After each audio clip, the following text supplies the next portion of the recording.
You may remember a while back that I discussed a fan-made open-world crime title known as Street Saints. Made by the one and only Freako using Dreams, this project has been an attempt to combine the best elements of the Saints Row series with other open-world franchises such as Grand Theft Auto. Well, after 7 months of work, Freako has released his second build of the game, Street Saints Beta 2.0. Today, I thought we could take a look at this evolving project, see what's new, see what's been fixed, and see what it promises for the future. Just keep in mind that I won't be discussing features I mentioned in the previous build unless they've been altered in a significant way. With all that said, let's get started. When first loading Street Saints, you're presented with the main menu that gradually shows off the new map Rollwater. In the previous beta, we were limited to roughly a 5-block area, whereas now we have access to an entire downtown and suburbs district.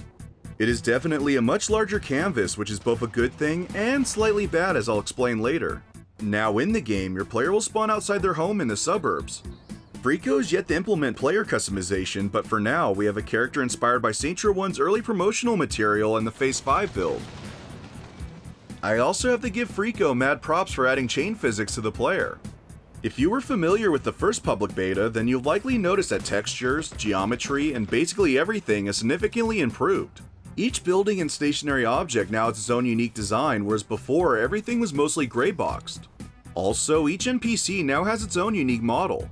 It's quite an upgrade from the previous NPCs that look like an artist's wooden mannequin. Even the frame rate is a lot more stable. It no longer appears that you've entered slow-mo during combat or when you're destroying objects with an RPG. But by far, vehicles have received the best improvement. In the first build, it felt as if you were driving a cardboard box, but now in 2.0, cars look drastically better and the controls are a lot more polished. Though turning can sometimes be buggy, and there's this weird momentum glitch when accelerating behind a stationary boundary. I'd be lying, however, if I didn't admit how humorous it is watching the car go berserk. As for activities and diversions, there aren't any new additions, but Fraud, Rampage, and Mugging return from the first beta. Rampage is by far the most enjoyable activity in this build due to all the new objects to damage. It's especially fun when you're playing in the suburbs. You gotta destroy them fences. Fraud, however, hasn't had the smoothest transition to the new city. It's become exceedingly difficult to keep the overtime meter filled, especially when playing in the downtown. It's honestly similar to Saints Row 1, where you find yourself running all over the place just trying to find a single vehicle. When it comes to weapons, the variety of firearms has certainly expanded. Besides all the previous weapons making a return, this build introduces the shotgun, Uzi, and the pipe bomb. The shotgun brings a lot of damage to the table, but its accuracy drastically decreases the further away you get from a target. The Uzi, on the other hand, has a nice balance of damage and accuracy. It's also the perfect weapon for police chases. The pipe bomb, however, sadly leaves a lot to be desired. Though they could be quite useful during Rampage, its low accuracy and limited blast range makes it quite unfavorable during combat. For some added innovations on foot gameplay, crouching has been implemented, plus a new health mechanic. By going to one of these soda vendors, you could buy up to 4 drinks which will be added to your weapon wheel.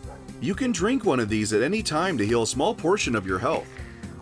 Of course, being such an innovative project on Dreams and still being in the beta phase, there are a handful of technical glitches. The most common bug is that distant NPCs and vehicles will occasionally spawn or vanish out of thin air. There are also a few areas where you could fall under the map, but you likely won't come across them unless you're purposely seeking them out. And though not technically a glitch, it could be quite dark at nighttime, notably in the suburbs when you're not around any streetlights. And for some minor changes, NPCs now vanish into a ball of energy after dying. It may seem a bit out of place, but Freako added the detail to play it safe with Dream's T rating. Though sadly this cripples the taser from the previous build, so I can imagine this weapon disappearing in the future. And one final thing to note, Freako has hidden a couple Easter eggs around the map. One is quite tricky to find, but you're sure to discover all of them if you look hard enough. And there you have the latest build of Street Saints. If you have Dreams for either PS4 or 5, you could check out 2.0 now and leave your mark on the leaderboards. Honestly, seeing how far this project has evolved and the plans Freako has for the future, I really look forward to what's to come. Anyway, I hope you enjoyed the video. If you'd like to keep up to date with Street Saints and Freako's other Dream projects, please check out his YouTube channel or Twitter.